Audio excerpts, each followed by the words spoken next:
Capital News tonight. The government allocates 15 billion shillings for construction of 4 ferries.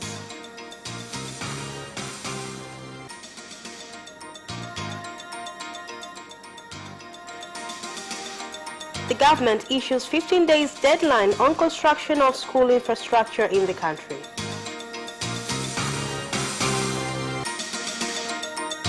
And in sports, Younger Sports Club will not rush to sign players during the mini transfer window.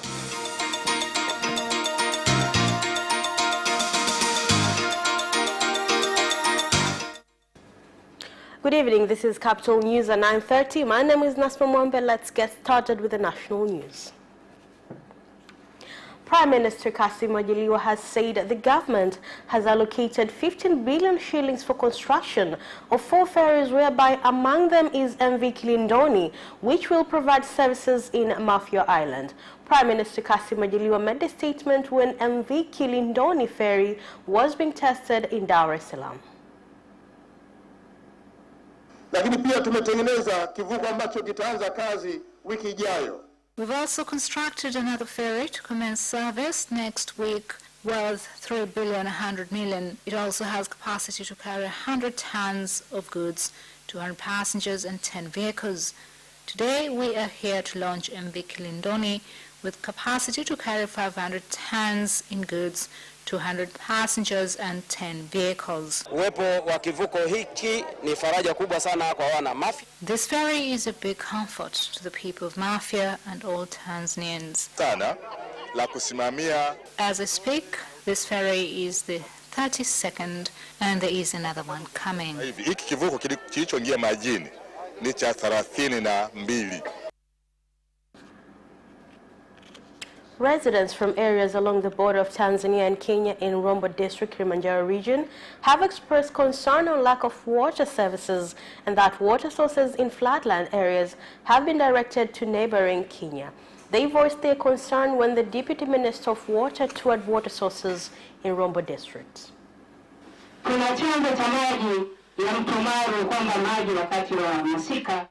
There is a lot of water that flows during the rain season that benefits people not living here.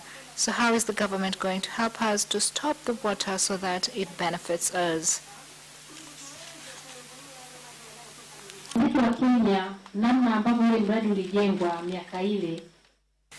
The way the project was constructed at that time, it looks like they are in the valley and Tanzania is on higher ground.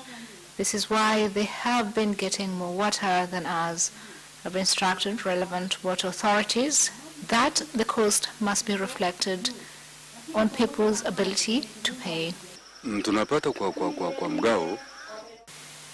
We get water in tons, but it is still a challenge because we've not enough of it.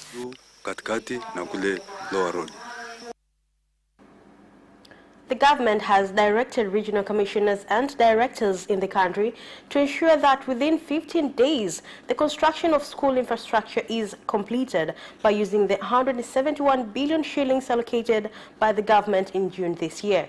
The directive was given by the Minister of State President's Office for Regional Administration and Local Government, KILIMANJARO, when inspecting development projects in MTWARA. We must encourage each other because if there is more of us, then customers will come to us. We commend the government for bringing us a modern market. We have a 72% pass rate, which for MTWARA we've dropped from 84%. We're putting plans in place to improve on that. Let me give the following instruction to all regional leaders that from the 26th of June to the 30th of December that all money collected was to be spent in the construction of classrooms and pit latrines without fail.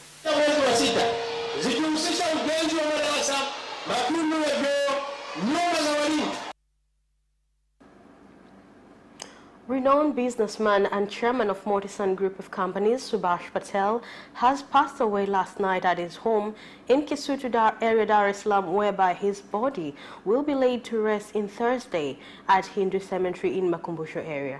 The late Subhash Patel, despite being the owner of Sayona Twist, Simtank White Sands Hotel, and Kamal Steel, was also the chairman of Confederation of Tanzania Industries, a member of Tanzania Private Sector Foundation, and Tanzania National Business Council.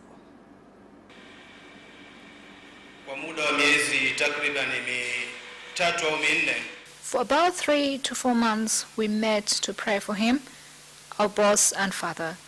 But by God's will, until 2 days ago, he was doing well. But early yesterday morning, his condition deteriorated and efforts were made to give him medical assistance, but at night he passed away.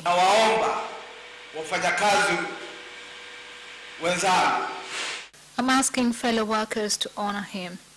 We had a lot of time with him and have learned so much. We've received his passing with a lot of sadness because he was a big help to us.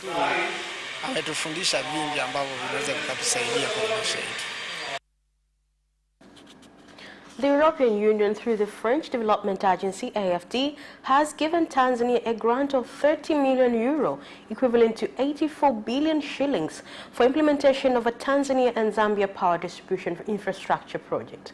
The agreement was signed in Dar es Salaam between the Permanent Secretary of the Ministry of Finance and Planning, Dr. James, and the French Ambassador in Tanzania, Frederick Lavier.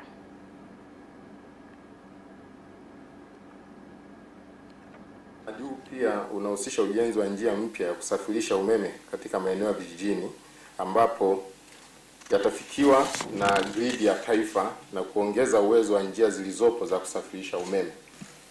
I've always said that my target is to support the government of Tanzania and President John Magufuli to make this country a middle-income country, which has been made this year, and to continue to support the country for the benefits of the population.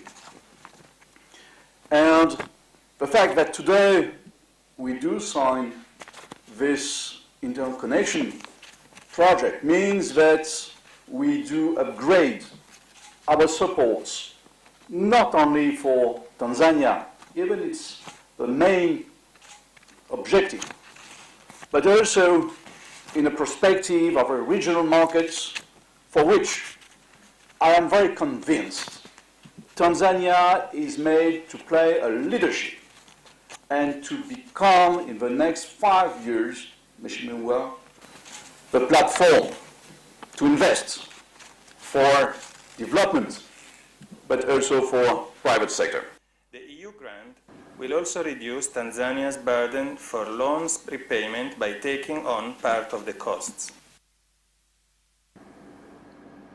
The government in MBEYA region has demolished a house belonging to a resident at Inyala Ward, Anton Liuba, who initially was required to be paid compensation before paving way for construction of the Inyala Simambwe tarmac road. The demolition exercise was supervised by the chairman of the Defense and Security Committee, Albert Chelamila, who said the decision was made because the owner of the house is troublesome. Nyumba hii ambayo ilikuwa inatatiza katika utekelezaji wa mradi wa bilioni 7 na milioni 500. We've demolished this house, which was an obstacle in the implementation of this project.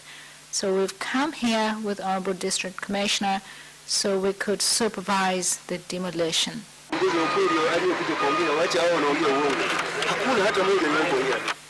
Not a single government leader has ever spoken to me. We've embraced development, and if he wanted compensation, there are procedures to be followed.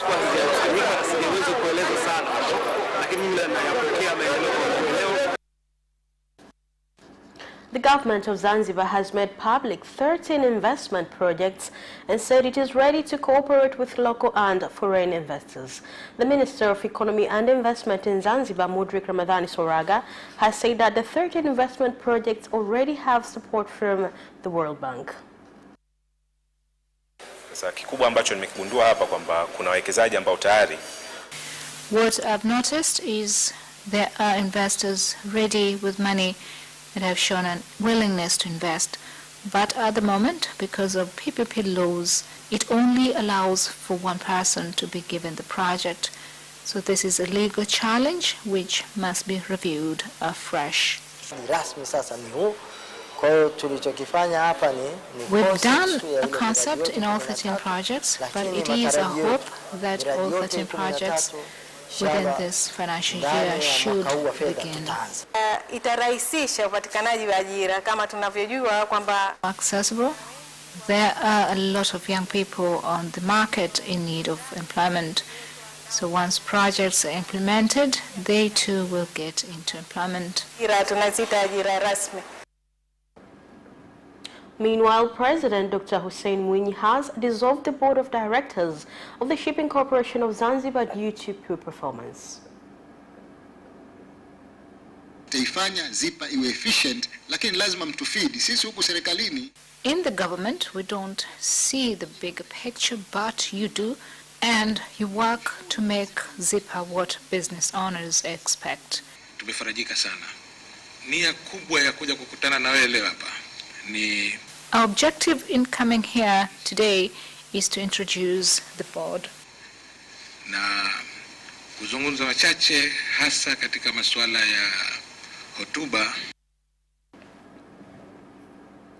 54 nationals from Ethiopia have been sentenced to 1 year jail from each or pay a fine of 500,000 shillings after being found guilty of entering the country illegally. The Ethiopian nationals were given the sentence in Nyamagana District Court, Mwanza region, whereby the prosecutor told the court that the different dates in November this year has accused were arrested in Mwanza region for entering the country without a permit. The court said that the accused will be allowed to return to their country once they pay the fines.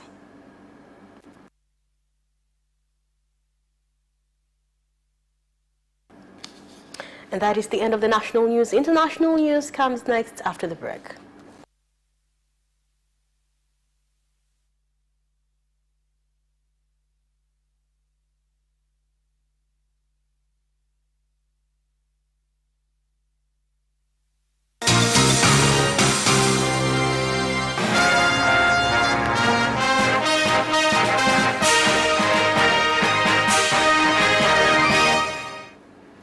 And in international news,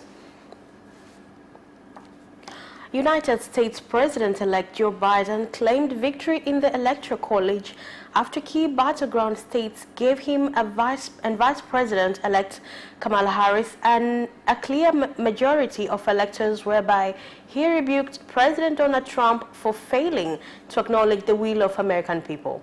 There are 538 electors in the Electoral College, and a majority of 270 is required to win.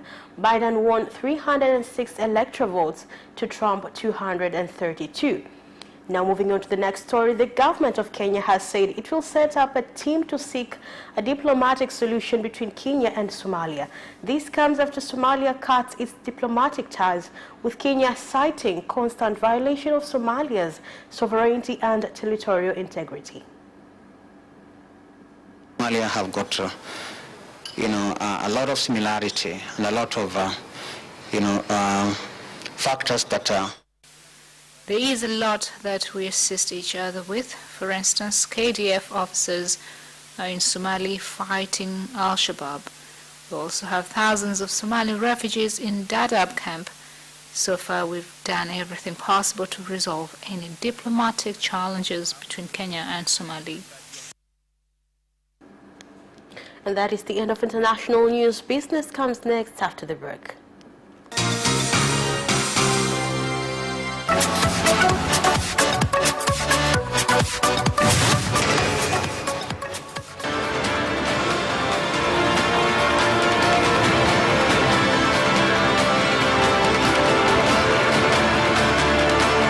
Watch Business Edition as we talk to business leaders and experts in sectors that are transforming Tanzania's economy.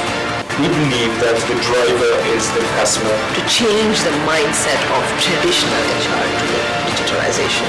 Make sure that everybody can get some access to financial services. And once we understand the vision of our leaders, we then need to be behind them and help them in achieving that vision.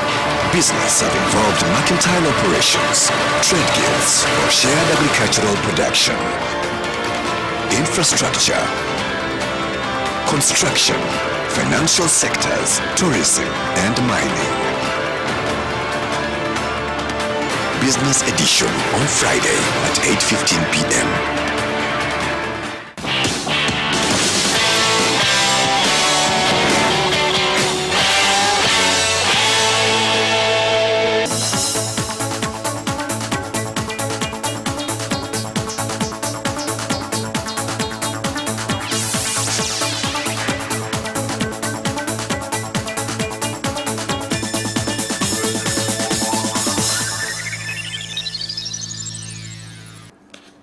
And in business news, the President of Zanzibar and the Chairman of the Liberational Council, Dr. Hussein Ali Mwinyi, has assured that his government will make big changes in the Zanzibar Investment Promotion Authority so that it can provide efficient services and attract investors. Taifanya zipa iwe efficient, lakini lazima mtufidi sisi huku serikalini. Some taxes have been reduced to as much as 50%.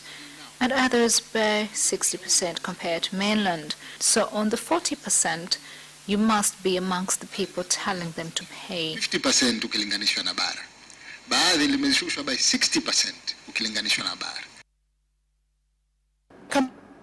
The Confederation of Tanzania Industries, CTI, has launched an electronic system that will have all the necessary information required by anyone who wants to establish a factory in order to avoid inconveniences. Mfano wanataka kuanzisha kiwanda. If you want to start up a factory, there are laws governing this country and requirements to be met and costs involved. What we've done is to simplify information. All information is available in the portal. Ni shughuli gani ambazo zinafanywa na wenye viwanda Tanzania? Ni changamoto. It is a system for factory owners in Tanzania that shows activities and challenges faced. Yani kiko wapi? Mobile phone company TIGO has started a lottery game called Patapata na TIGO this Christmas and New Year festive season, whereby winners can win up to 10 million shillings by spending only 300 shillings. We recognize that TIGO Pesa is a complete financial service which offers various financial services to more than 7 million customers. Unapiga nyota 150 nyota 01. You dial *160 *01 hash. You select 4, then go to bill, and then number 7, sports, and number 1, Patapata. Ni kama tayari utakuwa umeshaweka fedha kwenye akaunti yako Patapata. Mteja Customers winning 100,000 plus will have their money paid into their TIGO Pesa accounts. And that is the end of business news. Sports comes next after the break. Away first time, good start from Bolt. Bolt leading a moment and going away. Gay trying to go with him, and he's going to be dragged through to second place, but he's going to win it by 2 meters. Away first time, good start from Bolt. Bolt leading a moment and going away. Gay trying to go with him, and he's going to be dragged through to second place, but he's going to win it by 2 meters.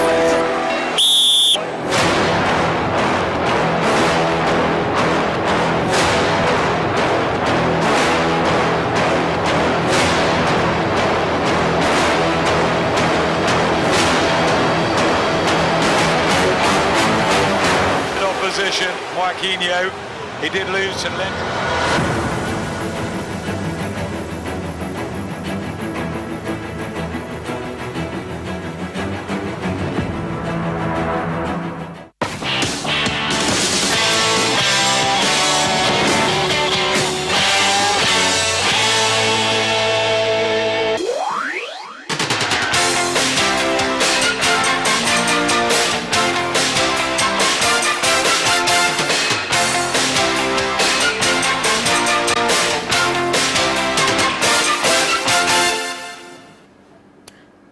In sports, Yanga Sports Club coach Cedric Kazi has revealed the club will not rush to sign players during the mini transfer window. Here are more details. The mainland Premier League mini transfer window is set to open on December 16th and run to January 15th, 2020. With Yanga leading the 18-team table with an unbeaten run, the Burundian tactician has now said he will not move under panic buying during the window, but will use the opportunity to sign players who will add some value with what they already have. The Burundian, who is yet to lose a match since joining the Jangwani Giants as a replacement for feared Serbian Zlatko Krimpotic, has further said he will soon unveil a list of players who will be released to join other clubs on loan deals.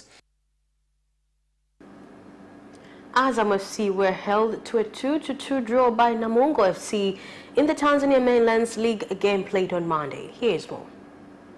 Eid Selemani scored a brace, while the visitors managed to get theirs through Charles Manyama and Stephen Cisse.